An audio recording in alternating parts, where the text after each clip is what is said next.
அனைவருக்கும் வணக்கம். தொடர்ந்து ஆதரவளித்தவர் அனைத்து அன்பு உள்ளங்களுக்கு மிக்க நன்றி. காலம் கனியும், கவலைகள் தீரும். தொண்டர்களுடைய கவலைகள் கூடிய விரைவில் தீரும். அதிமுக ஒன்றிணையும். அந்த நம்பிக்கையில எல்லாருமே களத்துல இறங்கி வேலை செஞ்சுக்கிட்டு இருக்காங்க. கூடிய விரைவில் அதிமுக 2026 சட்டசபை தேர்தலை சந்திச்சு புரட்சி தலைவி அம்மா அவர்களுடைய ஆட்சி கண்டிப்பா அமையும். அதுல எந்த விதமான மாற்று கருத்துமே கிடையாது. அதிமுக எப்படிங்க இணையும் அப்படின்னு சொல்லி எல்லாருமே கேள்வி கேட்பாங்க. புதுசா ஒரு பொருளையை கிளப்பிட்டே இருக்கீங்களே. எடப்பாடி பழனிசாமி மாட்டேன்னு சொல்றாரு. ஐயா ஓபிஎஸ் கட்சியை இணைக்கணும்னு சொல்றாங்க. சசிகலா ஒரு பக்கம் இணைப்புக்கான முயற்சியில சுற்றுப்பயணம் போறாங்க. டிடிவி தினகரன் சுயநலவாதி. எடப்பாடி பழனிசாமி இருக்கும் வரை இந்த அதிமுக மிகப்பெரிய அளவுல தோல்வியை சந்திக்கும். அதிமுக காணாமலே போயிடும் அப்படின்னு சொல்றாங்க. எந்த வகையில அதிமுக இணையும் அப்படிங்கிறத எல்லா தொண்டர்கள் கேட்குறாங்க. அதிமுக இணையும், அவ்வளவுதான். எந்த வகையில இணையும் அப்படின்லாம் நம்ம சொல்லக்கூடாது. எடப்பாடி பழனிசாமி என்ன நினைக்கிறாரு, தான் ஒரு கட்சிக்கு பொதுச் செயலாளராக வந்துட்டோம், இனி அந்த பிடியை நம்ம விட்டு கொடுக்கணுமா அப்படின்னு சொல்லி யோசிக்கிறாரு. அப்படி யோசித்தாரு அப்படின்னா கண்டிப்பா அதிமுக எந்த காலத்திலையும் ஆட்சி அமைக்கவே முடியாது. ஐயா ஓபிஎஸ் அவர்கள் சொன்ன மாதிரி நான் எந்த தியாகத்தையும் செய்ய தயார், கட்சி இணைப்புக்கு எந்த தியாகத்தையும் செய்ய தயார் அப்படின்னு ஐயா ஓபிஎஸ் அவர்கள் சொல்லியிருக்காங்க. அந்த நிலைக்கு எடப்பாடி பழனிசாமி கீழே இறங்கி வந்தார் அப்படின்னா நல்லா இருக்கும். ஐயா ஓபிஎஸ் அவர்கள் ஒருங்கிணைப்பாளராக இருந்தவர், கட்சியை வழிநடத்திட்டு போனவர். அதனால இந்த கழகம் ஒன்றிணைய வேண்டும் அப்படிங்கிறதுல அவங்க குறிக்கோளோடு இருக்கிறாங்க. அதனாலதான் நான் எந்த தியாகத்தையும் செய்ய தயார் அப்படின்னு சொல்றாங்க. எடப்பாடி பழனிசாமி தலைமையில சந்திச்ச எல்லா தேர்தல்களுமே மிகப்பெரிய அளவுல தோல்வியை சந்திச்சிருக்கு. முன்னாள் அமைச்சர்கள் எல்லாருமே எடப்பாடி பழனிசாமிக்கு எதிராக போர்க்கடி தூக்க ஆரம்பிச்சுட்டாங்க. சமீபத்துல கூட்டின செயற்குழு கூட்டம் கூட பாத்தீங்கன்னா இது டீ மிக்சரோட முடிஞ்சு போச்சு. இனி ஒரு பொதுக்குழு கூட்ட வேண்டிய சூழ்நிலை ஏற்படும் சொல்லிட்டு சி.வி. சண்முகம் எடப்பாடி பழனிசாமி எச்சரித்ததாகவும் சொல்லப்படுது. 6 முன்னாள் அமைச்சர்கள் எடப்பாடி பழனிசாமியை சந்திச்சு மிகப்பெரிய அளவுல நெருக்கடி கொடுத்திருக்கிறாங்க. 2026 தேர்தல் பாத்தீங்கன்னா மிகப்பெரிய அளவுல போட்டா போட்டிகள் நிறைய இருக்கும். மாநில கட்சியா அந்தஸ்து பெற்ற சீமான் அவர் கலங்காம்பாங்க.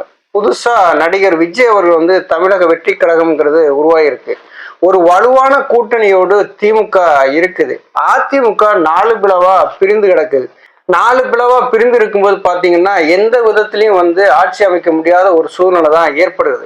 திமுக 2026 வரைக்கும் இதே கூட்டணியை தக்க வச்சு ஆட்சி அமைக்கிறதுல தான் அவங்க மும்முரமா இருக்கிறாங்க. எந்த விதத்திலையும் கூட்டணி கட்சியில விட்டு கொடுக்காத அளவுக்கு இருக்கிறாங்க. அதிமுக பொறுத்தளவுல 4 பிளவா பிரிந்து இருக்கிறதுனால எந்த கூட்டணி கட்சியும் சேர்றதுக்கான வாய்ப்புகள் கிடையாது. அதிமுக தொண்டர்கள் என்ன நினைக்கிறாங்கன்னா அதிமுக ஒன்றிணையணும், அம்மாவினுடைய ஆட்சியை தமிழகத்துல அமைக்கணும். அதுதான் அவங்களுடைய ஒரே எண்ணமா இருக்குது.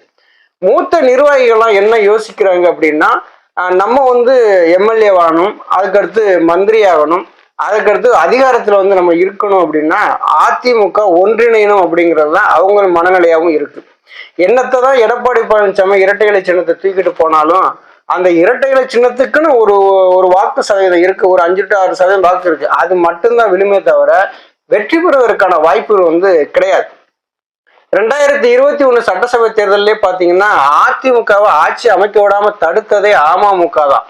அன்னைக்கு ஐயா ஓபிஎஸ் அவர்கள் சொல்வது மாதிரி கூட்டணிக்குள்ள அமமுகவை இழுத்து அவங்களுக்கும் ஒரு சீட்டை கொடுத்திருந்தாங்கன்னா இன்னைக்கு தமிழகத்துல அதிமுகவினுடைய ஆட்சி தான் நடந்துகிட்டு இருக்கும். ஆனா எடப்பாடி பழனிசாமி அதை விரும்பல. தலைமை கழக நிர்வாகிகள் எல்லாருமே என்ன சொல்றாங்க, எடப்பாடி பழனிசாமியினுடைய தேர்தல் வியூகம், எந்தெந்த இடத்துல எப்படியான வேட்பாளர்களை போடணும், எந்தெந்த மாதிரி மக்கள்கிட்ட போய் பிரச்சாரங்களை கொண்டு போகணும், அந்த தேர்தல் வியூகத்தை வகுக்க தவறிட்டாரு. 2வது அந்த தேர்தல் வியூகமே வகுக்க தெரியல அப்படிங்கிற நிலைமையில தான் அவங்களும் பேசிக்கிட்டு இருக்காங்க. எடப்பாடி பழனிசாமி தலைமையில சந்திச்ச தேர்தல்கள் பூராமே மிகப்பெரிய அளவுல தோல்வியை சந்திச்சிருக்கு. ஐயா ஓபிஎஸ் அவர்கள்ட்ட யாருமே இல்லதான், எந்த எம்பிக்களும் கிடையாது, எம்எல்ஏக்களும் கிடையாது, குறைந்த அளவு ஒரு 4 பேர் தான் இருக்கான்னு வச்சேன். இருந்தாலும் ஐயா ஓபிஎஸ் அவர்கள் மக்கள் விரும்பும் தலைவராக இருக்கிறாங்க. அதனாலதான் இன்னைக்கு வந்து கழகம் ஒன்றிணையும் சொல்லி தொண்டர்கள் வந்து விரும்புறாங்க. ஓபிஎஸ் தலைமை ஏற்று அதிமுக வழிநடத்தி வந்தது அப்படின்னா அந்த இரட்டை இலை சின்னத்துக்குன்னு ஒரு மதிப்பு மரியாதை இருக்குது. புரட்சி தலைவர் எம்ஜிஆர், புரட்சி தலைவி அம்மா, இரட்டை இலை சின்னம், ஐயா ஓபிஎஸ் முகம், இந்த முகங்களை கொண்டு போய் நம்ம மக்கள் மத்தியில கொண்டு போய் சேர்த்தோம்னா 2027 கண்டிப்பா ஆட்சி அமைக்கக்கூடிய வாய்ப்பு 100% இருக்குது. கூட்டணி கட்சியினரும் என்ன நினைப்பாங்க அப்படின்னா, அதிமுக வந்து ஒருங்கிணைஞ்சிருச்சு, இரட்டை இலை சின்னம் இருக்கு, நம்ம போனா அதுல வந்து ஒரு 2 சீட்டு வாங்கினாலும் 2 சீட்டையும் வந்து நம்ம வெற்றி பெறுவோம் அப்படிங்கிற எண்ணத்துல கூட்டணி சேருவதற்கும் வருவாங்க. இப்ப அதிமுக சுக்குநூறா பிரிஞ்சு கிடக்கிறதுனால என்ன ஆகுதுன்னா, எந்த கூட்டணி கட்சியினருமே வந்து கூட்டணி பேசுறதுக்கு யாரும் முன் வர மாட்டாங்க. போனா தோத்து போகும் தெரிஞ்சு யாரு கூட்டணி கட்சிக்கு வருவா, அப்படி வரவும் மாட்டேங்கிறாங்க. இங்க அரசியல் சூழல் இப்படி நடந்துகிட்டு இருக்க, பேச்சுவார்த்தைகள் ஒரு பக்கம் வந்து மும்முரமா போய்கிட்டே இருக்குது. மறைமுகமான பேச்சுவார்த்தைகள் எல்லாமே நடந்துகிட்டே இருக்குது. அதுக்கான முற்றுப்புள்ளி வைக்கும் நேரம் வந்து கூடிய விரைவில் அமையும். தொண்டர்கள் என்ன நினைக்கிறாங்களோ, பொதுமக்கள் என்ன நினைக்கிறாங்களோ, நிர்வாகிகள் வந்து என்ன நினைக்கிறாங்களோ, அவங்களுடைய எண்ணங்களை வந்து பூர்த்தி செய்யக்கூடிய நாள் விரைவில் வந்து அமைய போகிறது. காலம் கனிந்து விட்டது. அதிமுக இப்படியே போயிருமோ, பலவீனம் அடைஞ்சிருமோ, மக்கள் செல்வாக்களை இழந்துருமோ, புரட்சி தலைவர் எந்த நோக்கத்துக்காக கட்சியை ஆரம்பிச்சாரோ அந்த நோக்கத்தை விட்டு வேறு திசை நோக்கி போகுதோ அப்படின்னு சொல்லி தொண்டர்கள் மனசுல எல்லாரும் நினைச்சுக்கிட்டு இருப்பாங்க. ஐயா ஓபிஎஸ் தலைமையில கண்டிப்பா அதிமுக ஒன்றிணையும். நன்றி, வணக்கம்.